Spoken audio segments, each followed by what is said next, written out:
Sir, मैं सबसे पहले बधाई देना चाहूँगी बतौर महिला फाइनेंस मिनिस्टर को, वित्त मंत्री महोदया को, कि इन्होंने 7 बार बजट पेश किया है, 6 बार बजट पेश किया है। साथ में बतौर कांग्रेस एमपी मुझे इस बात की भी खुशी है कि इन्होंने बहुत बड़ा दिल दिखाया है और हमारा मैनिफेस्टो पढ़ा, जिसे बड़ी मेहनत के साथ हमने तैयार किया। हमने कोई गारंटी इनकी सरकार की तरह, मोदी जी की गारंटी की तरह नहीं कहा, लेकिन हमारे नेता राहुल गांधी जी ने पूरे देश में जा जाकर लोगों को गले लगाकर उनकी दुख तकलीफ समझकर इस मैनिफेस्टो को सबके साथ मिलकर तैयार किया। और इन्होंने हमारा मैनिफेस्टो पढ़ा, अपनी गारंटी को साइड में रखा और हमारे मैनिफेस्टो को लागू किया। मैं इनकी बहुत शुक्रगुजार हूँ। अब मैं इस बजट को क्या बोलूं? कुर्सी बचाओ बजट बोलें, विकसित बजट नहीं लेकिन विचलित बजट बोलें, या फिर एक और जुमला बजट बोलें, क्योंकि फिर बार बार हमें जुमले नज़र आते हैं इसमें। आपने 4 लोगों की बात की, लेकिन ये 4 कौन लोग हैं? गरीब, महिलाएं, युवा, हमारा अन्नदाता किसान। लेकिन इनकी गिनती कैसे हो? क्या मालूम पड़े कौन क्या है? क्या मालूम पड़े कि ये योजनाएं किसके लिए बनाएं?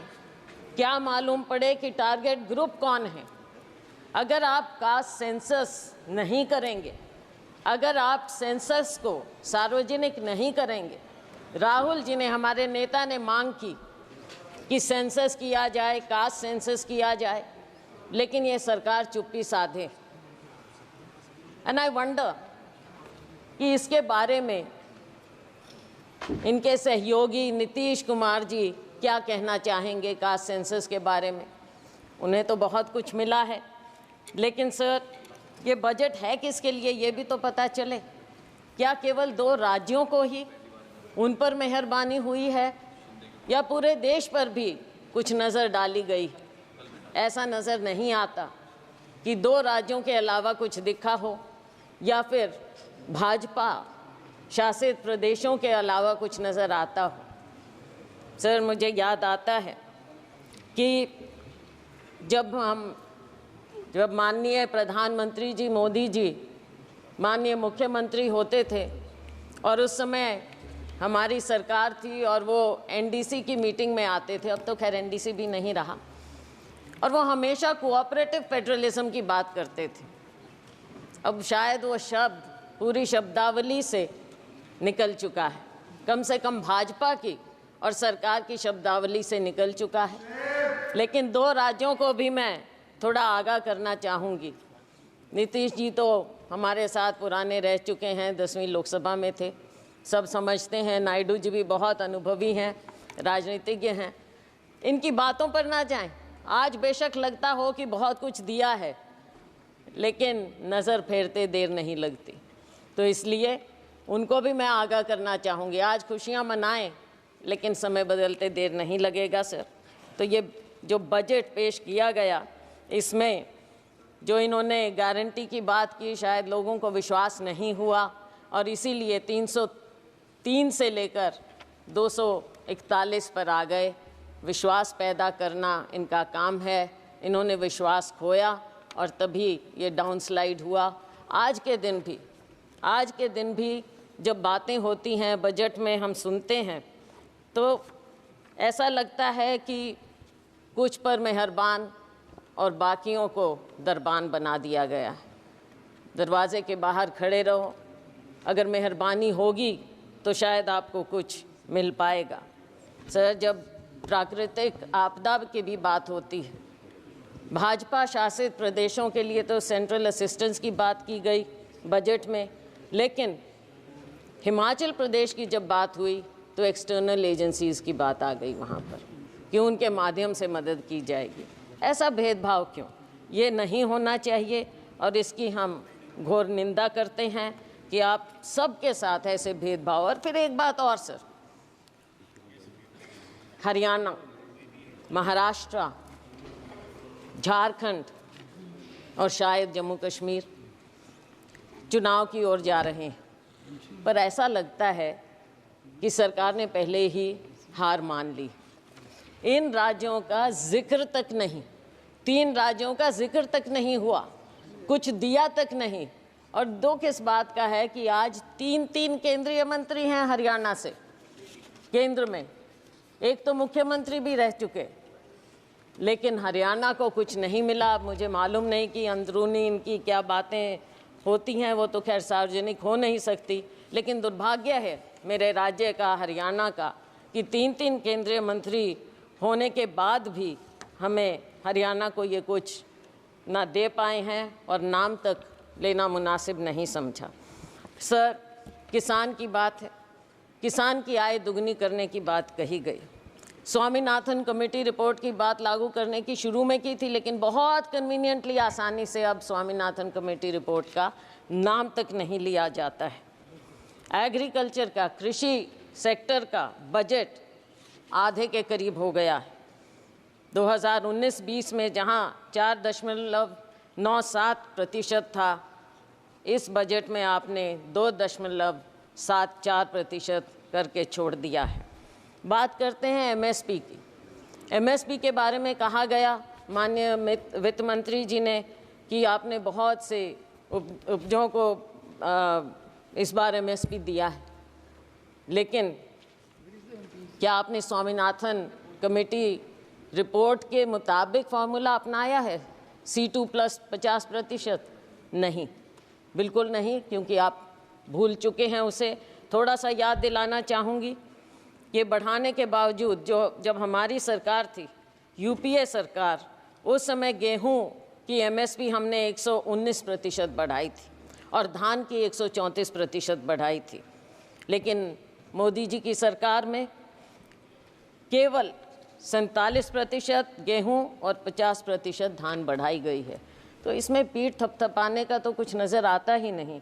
आज के दिन इतनी अग्रेरियन क्राइसिस है, खास करके हमारे राज्यों में, लेकिन उसकी ओर कोई ध्यान नहीं है। किसान बैठा रहे, साल से ऊपर बैठा रहा, लेकिन उसकी ओर ध्यान नहीं दिया। ऐसे बना देते हैं जैसे कोई दुश्मन हो, दुश्मन के किसी दुश्मन देश के साथ बॉर्डर बनाए जाते हों। ऐसी बात होनी नहीं चाहिए। पूंजीपतियों के मित्र हैं, ये दुनिया जानती है, पूंजीपति खास तौर से जानते हैं। किसान अपने दुख को समझते हुए ये जानता है कि केवल और केवल पूंजीपतियों का ध्यान दिया जाएगा। सर, आज हमारी सरकार में 72,000 करोड़ रुपया हमने किसानों का कर्जा माफ़ किया था, लेकिन आपने अपने पूंजीपति मित्रों का 16 लाख करोड़ रुपया माफ़ किया। किसानों की ओर कोई ध्यान नहीं। शायद आपको लगता है कि किसानों का कर्जा माफ़ करेंगे तो वो आलसी हो जाएंगे, पैदावार नहीं करेंगे, काम नहीं करेंगे, शायद यही शंका है, मैंने पढ़ा कहीं पर। और नाबार्ड के मुताबिक हर किसान औसतन 1.35 लाख रुपए के कर्जे में है। ये नाबार्ड का फिगर है, मेरा नहीं। तो साथियों, ऐसी बात नहीं, फिर से वही बात आ गई, मित्रों पर मेहरबानी और किसानों और मजदूरों से बेईमानी। बेईमानी मैंने इसलिए कहा कि शब्द यूज़ नहीं करना चाहिए। नाबार्ड का फिगर है ये? मैं हाँ जी, नाबार्ड। मैं ये इसलिए कह रही हूँ क्योंकि आपने समझौता किया किसानों के साथ, और लेकिन आपने वादा खिलाफ़ी की। हर बात में आपने वादा खिलाफ़ी की। कौन सा साल था? 2021, और आज कौन सा साल आ गया है, कौन सा समय आ गया है। किसान अपना दुख लेकर फिर भी बैठा है। किसान को आप उग्रवादी मत करिए, लेकिन आप उसको मजबूर मत कीजिए उग्र होने पर। और मजबूर और मजदूर दोनों बना दिया है आपने, किसान को, मजदूर को, किसी और ध्यान नहीं है। और इसके ऊपर एक और फसल बीमा योजना हमारे यहाँ अपने प्रदेश की मैं बात कर सकती हूँ। फसल बीमा योजना से आप किसान से पैसा तो ले लेते हैं प्रीमियम, लेकिन जब मुआवजा देने की बात आती है तो वो सालों साल बैठा रहता है। मेरी अपनी कॉन्स्टिट्यूएंसी में, नरवाना में 3 साल से किसान बैठा है मुआवजे के लिए, उसकी और कोई ध्यान नहीं। 3,40,000 करोड़ रुपया आपको प्रॉफिट मिला है बीमा कंपनियों को, लेकिन जब किसान को देने की बात आती है तो वो दर दर भटकता रहता है, कोई उसकी ओर ध्यान नहीं। माननीय अध्यक्ष महोदय, किसान धरने पर बैठा रहा, 736 किसान शहीद हो गए, चले गए इस दुनिया से, लेकिन उनके बारे में एक भी शब्द नहीं बोला गया, ना उन्हें कुछ देने की बात की। आज भी हरियाणा और पंजाब शंभू बॉर्डर पर किसान बैठा है, मजबूर है, लोगों को आने जाने की भी तकलीफ़ है, लेकिन आप उस मजबूर किसान की ओर देखना तक नहीं चाहते और वो उस बॉर्डर पर बैठा है। किसान क्या मांग रहा है? आप एमएसपी देने की बात करते हैं, लेकिन बात तो लीगल गारंटी की है। इस वादे को क्यों नहीं याद करते?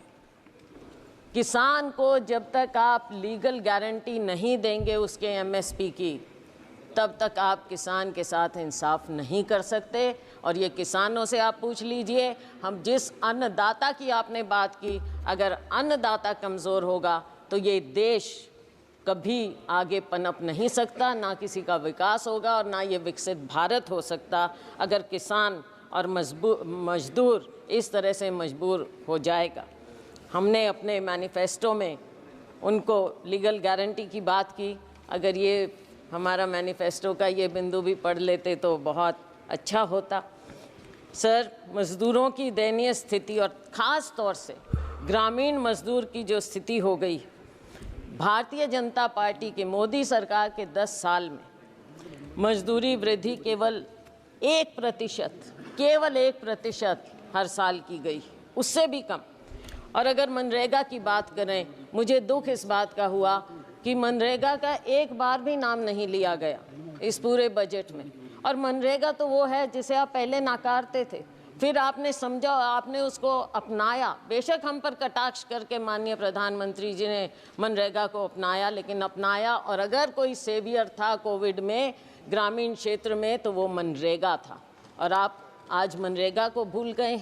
मनरेगा बजट समय से याद ही नहीं रखते हैं।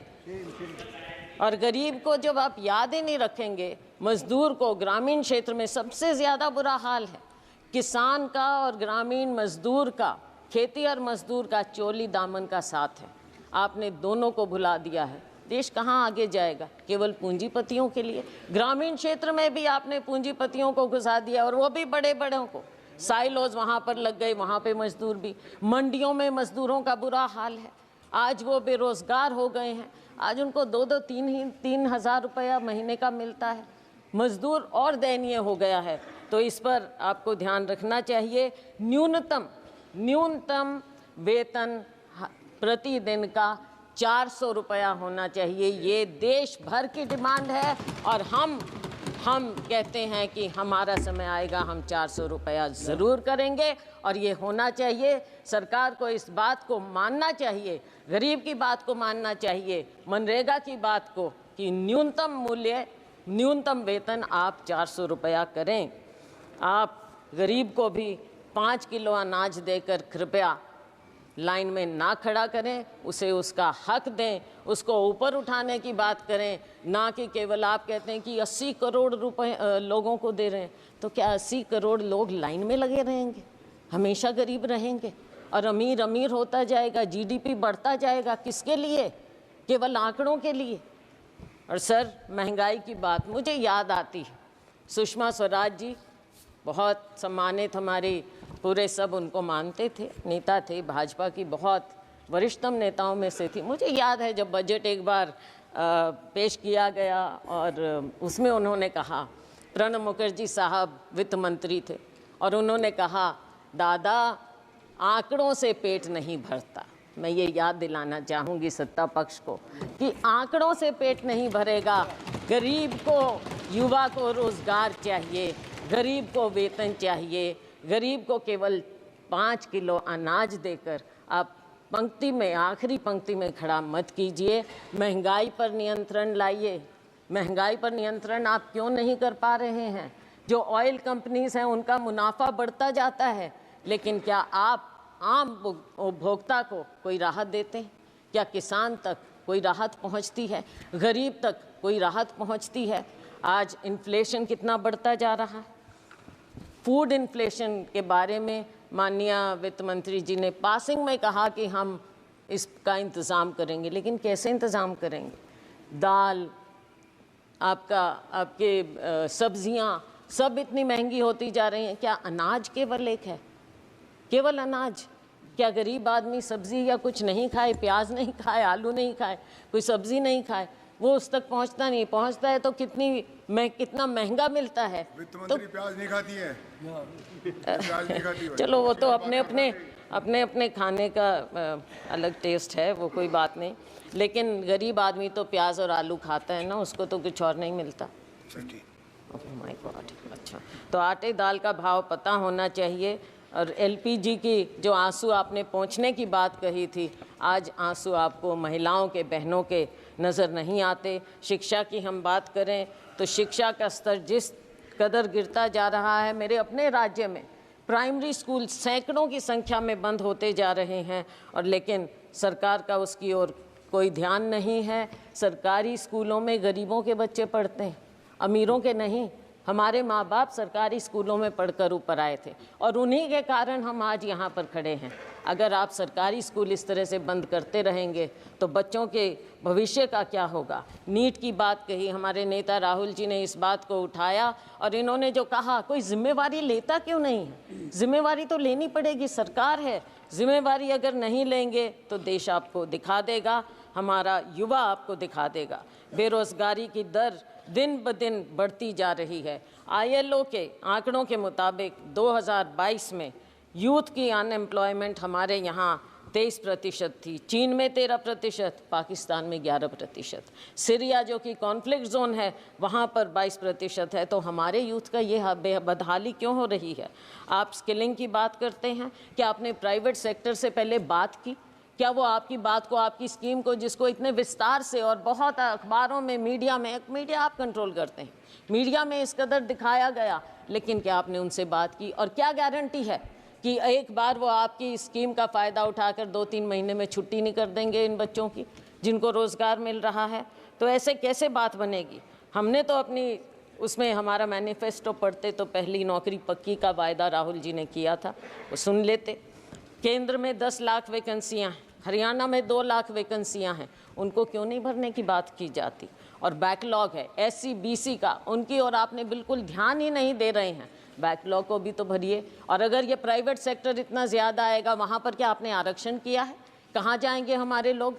रेलवेज़ में आपने जो सबसे बड़े डिफेंस रेलवेज़, यहाँ पर मिलता ही नहीं है, रोज़गार ही नहीं मिल रहा है, आपने बंद कर दी हैं सब नौकरियाँ। तो हमारे लोग, युवा कहाँ जाएगा? स्किल इंडिया का क्या हुआ? आज के दिन बेरोजगारी इस कदर आपके सामने मुंह बाय खड़ी है, और आपको अगर नज़र नहीं आता तो आपको आने वाले जो ये चुनाव होंगे इन राज्यों में आपको नज़र आ जाएगा। वैसे जो अभी उपचुनाव हुए उसमें भी आपको नज़र आ गया होगा। तो साथियों, जब बेरोज़गारी इतनी बढ़ती है तो गलत आदतें भी बढ़ जाती हैं। मेरे अपने राज्य में, मेरे अपने यहाँ सिरसा, हिसार, अम्बाला, पूरे हरियाणा में नशा बढ़ता जा रहा है। कहाँ हरियाणा था?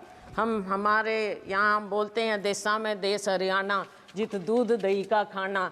लेकिन आज के दिन हरियाणा तो ऐसा हो गया, ऐसा देश हरियाणा हो गया है जहाँ पे अपराध और नशे का ठिकाना बन गया है। कोई देसा में देश हरियाणा। सर 1-2 बिंदुओं पर और केवल मैं नज़र डालूंगी। अग्निवीर की बात है।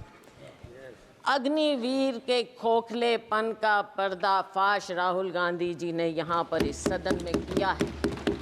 सरकार कितने ही टॉल क्लेम्स करे, लेकिन असलियत अगर आप ज़मीन पर जाएंगे तो आपको पता चल जाएगी। आपने 2 कैटेगरी बना दी है। अगर जो अफसर है और या जो साधारण जवान है सेना में, वो तो शहीद हो जाएगा, उसके परिवार को पेंशन मिलेगी। और जो गरीब का बेटा है, गरीब का बेटा केवल अग्निवीर कहलाएगा, केवल नाम मिलेगा उसे, और क्या मिलेगा? कैसे जाएगा वो? आप सेना के साथ भी नाइंसाफ़ी कर रहे हैं, हमारे युवा के साथ भी नाइंसाफ़ी कर रहे हैं, हमारे जवान के साथ आप नाइंसाफ़ी कर रहे हैं। सर, हरियाणा की आबादी देश की लगभग 2% है, लेकिन सेना में हमारा हिस्सा 10% के करीब है। आज के दिन आपने क्या इंसेंटिव छोड़ दिया हमारे युवाओं के लिए? कुछ नहीं छोड़ा। ये योजना पूरी तरह से युवा विरोधी है, जवान विरोधी है और सेना विरोधी है। हम डिमांड करते हैं कि आप अग्निवीर योजना को इमीडिएटली ख़त्म कीजिए और जय जवान जय किसान के नारे को फिर से बुलंद कीजिए। किसान को भी खुशहाल करिए, जवान को भी खुशहाल करिए। सर, SCBC की बात मैंने कही, ना बैकलॉग ख़त्म किया जा रहा है और ना नई नौकरियां मिल रही हैं, ना प्राइवेट सेक्टर में कुछ इनके लिए है, और ना इनकी scholarship, pre matric post matric scholarship के साथ जो जिस तरह से नाइंसाफ़ी की जाती है, समय पर बच्चों को दिया नहीं जाता। हरियाणा में मेडिकल 9,000 से ज़्यादा 10,000 के करीब स्टूडेंट थे, 3-4 साल से नहीं दी उनको स्कॉलरशिप। जब चुनाव आया तब आपने रिलीज़ की। इसमें भी राजनीति, गरीबों के साथ, हमारे SCBC के साथ भी राजनीति आप ऐसे करेंगे? क्या इतनी किल्लत है पैसे की कि आप गरीब से गरीब को उसकी स्कॉलरशिप नहीं देना चाहते? डॉक्टर अंबेडकर स्कॉलरशिप से आगे बढ़े थे। डॉक्टर अंबेडकर इकोनॉमिस्ट थे, लेकिन अगर आप बच्चों को मौका ही नहीं देंगे, वो कहाँ से आगे निकलेंगे? माननीय कहाँ से वो सदस्य, शाइन ये करेंगे? संसद है, हरियाणा विधानसभा नहीं है, सर। इसका जवाब कैसे देंगी? सर, बजट है। सर, बजट तो है। बजट में राज्य की अनदेखी हुई है सर। सही बात कहना सर, पड़ेगा। आपको भी राजस्थान से प्यार होगा सर। सर, आप अध्यक्ष हैं लेकिन राजस्थान से प्यार रखते हैं। राजस्थान विधानसभा सर। बोलूंगा। सर, आपने स्पेशल कंपोनेंट प्लान खत्म कर दी, सब प्लान बंद कर दिया और सारे फंड्स डाइवर्ट किए जाते हैं। अब एक आध दिन पहले हिंदुस्तान टाइम्स में रिपोर्ट थी, मध्य प्रदेश में फंड्स डाइवर्ट कर दिए। किस चीज़ के लिए? गौशालाओं के लिए। गौशाला और SC/ST का उससे क्या लेना देना? लेकिन SC/ST के फंड्स आप गौशालाओं में दे रहे हो, तो ये कहाँ से ये डाइवर्जन हो रहा है? सरेआम डाइवर्जन हो रहा है। क्यों डाका डाल रहे हैं गरीबों के बजट पर, SC/ST के बजट पर? सर, जहाँ तक कि हेल्थ की बात है, हेल्थ का एक्सपेंडिचर भी गिरता चला जा रहा है और पिछले समय में 2% के करीब आपने 2 साल बजट एस्टिमेट्स में और एक्सपेंडिचर में फ़र्क आ गया है सर, तो आगे वो गिरता ही चला जाएगा। और सर, आपकी कमिटमेंट हेल्थ सेक्टर में कोविड में देखा, लेकिन उसके बाद भूल गए। मैं एक और, आप सर बुरा नहीं मानना, अपना राज्य होता है, थोड़ा सा मेरे को बोलने दीजिए। सर, हरियाणा में माननीय प्रधानमंत्री जी ने फाउंडेशन स्टोन रखा था आयुष यूनिवर्सिटी का, क्या हुआ उसका? आज तक एक पत्थर नहीं लगा है कुरुक्षेत्र में, एक पत्थर। माननीय वित्त मंत्री जी पता करें। और सर, सिरसा में मेडिकल कॉलेज का नींव पत्थर माननीय प्रेसिडेंट साहब ने, राष्ट्रपति महोदया ने रखा, वहाँ भी टेंडर तक नहीं हुआ है। तो कैसे होगा? ये हेल्थ के प्रति है। आप बच्चों के बारे में एक शब्द नहीं। कुपोषण सबसे ज़्यादा हमारे ग्लोबल हंगर इंडेक्स के मुताबिक 2023 के मुताबिक 125 देशों में इंडिया की दर 111 है। पिछले साल 107 थी, इस साल 111 पर हम आ गए हैं। भूखमरी, कुपोषण बच्चों के लिए क्या हो रहा है? अब वर्किंग महिलाओं की बात, अगर हमारी बात सुन लेते, राहुल जी ने प्रॉमिस किया कि हर गरीब परिवार में हम एक महिला को 1 लाख रुपया देंगे। अगर आप दे देते महिलाओं का तो अपने आप उद्धार हो जाता। थोड़ा सा सुन लेते, हमारी थोड़ी बात मान लें, इसमें कोई शर्म की बात नहीं है। आपके पास आइडियाज़ नहीं हैं, हमारे पास हैं, हमारे आइडियाज़ ले लें, सुझाव ले लें, तो देश का भला हो जाएगा, बहुत भला हो जाएगा। हमारे पूर्व मुख्यमंत्री जी यहाँ पर अब मंत्री हैं, बहुत बढ़िया उनके पास मंत्रालय हैं, लेकिन अगर शहरों की बदहाली, आप एक तो नाम बदलने का बड़ा शौक है, अब सिर्फ इसलिए क्योंकि JNNURM राजीव आवास योजना रखा, नाम से आपको थोड़ी दिक्कत है, शायद नफरत है, तो वो नाम बदल दिए स्मार्ट सिटी। अब सर, स्मार्ट सिटी फरीदाबाद में आप अगर 2 कदम पर है Faridabad, it is an overgrown urban slum. कहाँ से स्मार्ट सिटी है वो? किस हिसाब से? कचरे के ढेर हर जगह।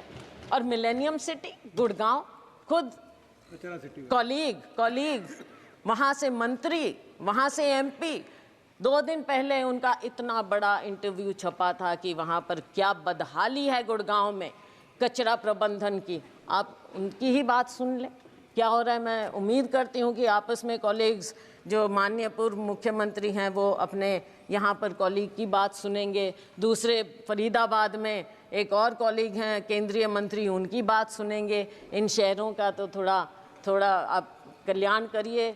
मैं जानती हूँ आप हताश हो चुके हैं हरियाणा की तरफ से, लेकिन हरियाणा के लोगों का 10 साल आपको मौका मिला, कुछ तो कर दीजिए, कुछ तो कर दीजिए हरियाणा का। पीठ मत दिखाइए हरियाणा को।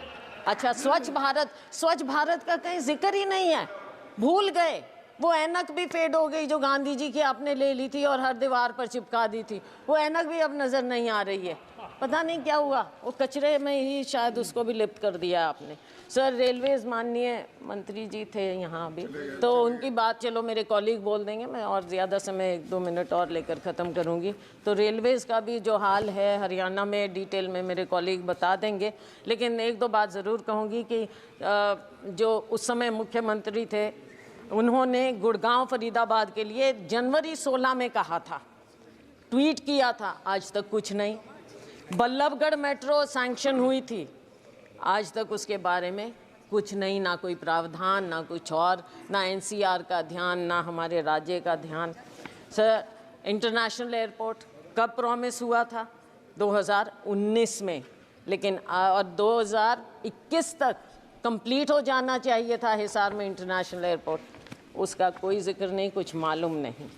Sir, nuclear plant Gorakhpur, Hisar के पास गोरखपुर है, न्यूक्लियर प्लांट, वहाँ पर आपने एनर्जी के बारे में काफ़ी कुछ कहा है, खुशी है हमें, लेकिन उसका क्या हुआ, उसका भी थोड़ा जिक्र कर दें, किस स्टेज पर है, कब शुरू होगा, कब हम देखेंगे, कब हमें वहाँ से बिजली मिलेगी, उस न्यूक्लियर प्लांट का भी कुछ बता दें अगर माननीय वित्त मंत्री महोदया, तो पता चलेगा। तो सर, बस मैं अंत कर रही हूँ सर, 2 मिनट में हाँ, डॉक्टर मनमोहन सिंह जी ने उसको जाकर उसका फाउंडेशन, तो सर आज के दिन कोई और कुछ बचा नहीं है।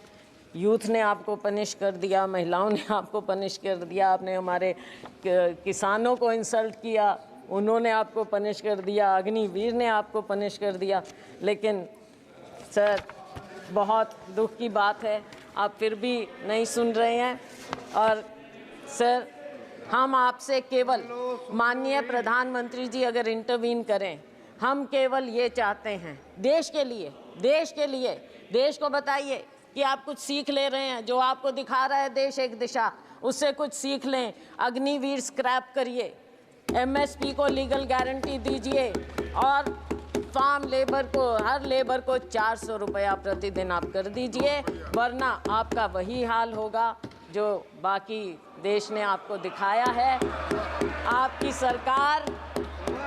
सरकार हंसते रहिए, केवल ऐसी हंसते हंसते विदाई एक स्लोगन पर, ये स्लोगन्स की सरकार है ना, ये स्लोगन्स की सरकार है, तो आपका आखिरी स्लोगन ये है कि कुर्सी को बचाओ, मित्रों पर लुटाओ। बहुत बहुत धन्यवाद।